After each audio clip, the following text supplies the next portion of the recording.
Hello, everyone. I wanted to do a quick video today to kind of ponder a bit of news that is, or not even news, like a rumor. Let's call it a strongly supported rumor that I think is well worth thinking about. Not because it's important in and of itself, but because of what it implies. You see, in the last couple of days, I've now heard from two separate people that say they have gone into different Binny stores and said they have seen Binny's. Of course, the big Illinois booze chain. They've gone into their locals and seen E.H. Taylor stacked. Stack is like when you get multiple boxes, multiple cases, and you kind of stack them up and put it on display so that people wandering around can just grab a bottle and take it to the register real quick without thinking about it. And I mean, so I don't know if this is all stores, if this is across the chain. We'll talk about that, but this seems to be a thing. And if you have really, really wanted to buy a bottle of E.H. Taylor, small batch, I suppose that's great. Let me tell you what's going to happen, just a preview. You will buy your bottle very excitedly. You will pour it and try it and say, it's okay, I guess, and then you'll throw it in your cupboard and just forget about it until some friends come over and get excited, or you just need to make old fashions or something. Anyways, go buy it if you want it, I guess.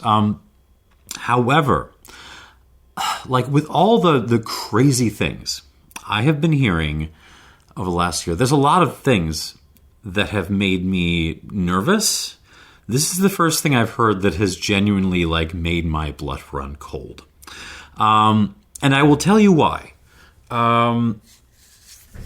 Years and years and years ago, I was in one of the last speeches given by the great J.Z. Smith, scholar of religion. And he, in an offhand comment, summed up what he considered the Kantian question, the driving question of Immanuel Kant. And he said, that question is, how did this get here? And that has always stuck with me. How did this get here? This object of experience or whatever. But when you see E.H. Taylor, this, BTAC adjacent bourbon, which has always had this halo around it, this huge desirability, enormous presence on the secondary market, despite the fact that it's just not that good, in my humble opinion. If you love E.H. Taylor, carry on. To see that stacked now means you have to ask, well, how did that get there? It means that the store manager, or maybe the regional manager, the spirits manager, said, "Hey, let's go stack this stuff. Let's not keep this, in the back of the warehouse next to a big old stack of discrete paper bags to be sold quietly to our best customers. Let's not do that. Let's just put it right up front in the damn store so that anyone can buy it whenever they want to." They made that decision, and I'm guessing along with it, what has to have gone along with it is Buffalo Trace and its distributors saying, okay, we're going to pump out a whole heckload of E.H. Taylor and ship it to all the retail stores. I don't know, but I'm guessing you're going to see Total Wines, similar kinds of behavior from Total Wines and your Specs, your other kind of big retail chains. Why have they done that? That is a really, why would you do that? Because there are people thinking about this stuff who are way smarter than me and way smarter than you. And they are well aware that if you wanted to kill the demand for E.H. Taylor and all this other kind of BTAC adjacent stuff, the sort of, I would say, basic, slightly above basic bourbons that have kind of gotten this halo around them. the worst thing, the first thing you could do to kill the demand is to just put it normally on the shelf, let alone on a stack. This is, if you want to keep demand up, even if you have a ton of it, you keep it in the back and you kind of dole it out, and you put one bottle in the case. You put a 1 per customer or 2 per customer tag in there, and you kind of you drip it out. If you want to keep the hype going, like putting a stack up is a way to kill the hype instantly. Benchmark here. This is Buffalo Trace, right? It's the same damn distillery. It's the same mash bill as your Stags and your Eagle Rares and all that. And I think it's quite lovely. No one cares about this because it's on the shelf, because you can buy it. Same thing, like I don't know if you remember, but the second Henry McKenna became available again when stores suddenly got a huge load in. They were able to kind of put it on their shelves and say, "Hey, we got Henry McKenna." Everyone said, "Nah, we're not interested anymore." And part of that is just, I guess, that people actually being able to try it and noticing it's not that great, or it's fine. Like, these are all fine. They're fine. They're just not better than stuff you can always buy any old time. But it's more just like, having it available means the lizard part of your brain says, I'm always going to be able to get that. I don't care about it anymore. I'm not interested if I can get it. So for someone to stack E.H. Taylor means they are aware they are going to be killing the hype for this stuff. And they don't care. They're willing to kind of bite that bullet. And that is a very scary thought, because that means they're trying to make as many sales, to get as much cash in as quickly as possible. They are, why? Why would they be trying to get as many sales and as much cash in as quickly as possible? I think there's some very obvious reasons why they might be trying to do that. I'm going to take a big old sip of Benchmark. They are seeing, again, people smarter than me, smarter than you, are seeing what is happening in the news right now. They're looking at an absolutely dismal jobs report, which is not only terrible for this past month, but actually revised a previous month to negative numbers, which just shouldn't happen. They are looking at, not just the tariffs. The tariffs are big, and they're beginning to seriously hit businesses and customers, which I warned about.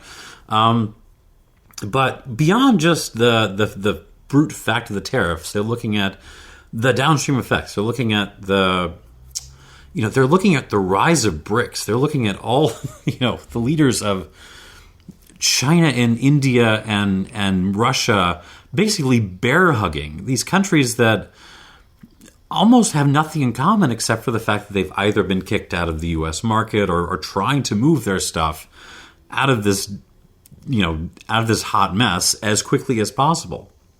They're looking at that. And also connected to tariffs, they're looking at basically total government dysfunction. How do you pay tariffs? The mess that has been created by the killing of de minimis. Let alone the killing of vaccine mandates. Yeah, that's great for insurance companies who now aren't going to cover your vaccines anymore, very possibly. It's not so great for retail businesses because people will die. Customers will die. They are looking at, they're looking at a leadership. The Trump administration seems to be increasingly noticing that the only real card they have left to play is pretty much military action.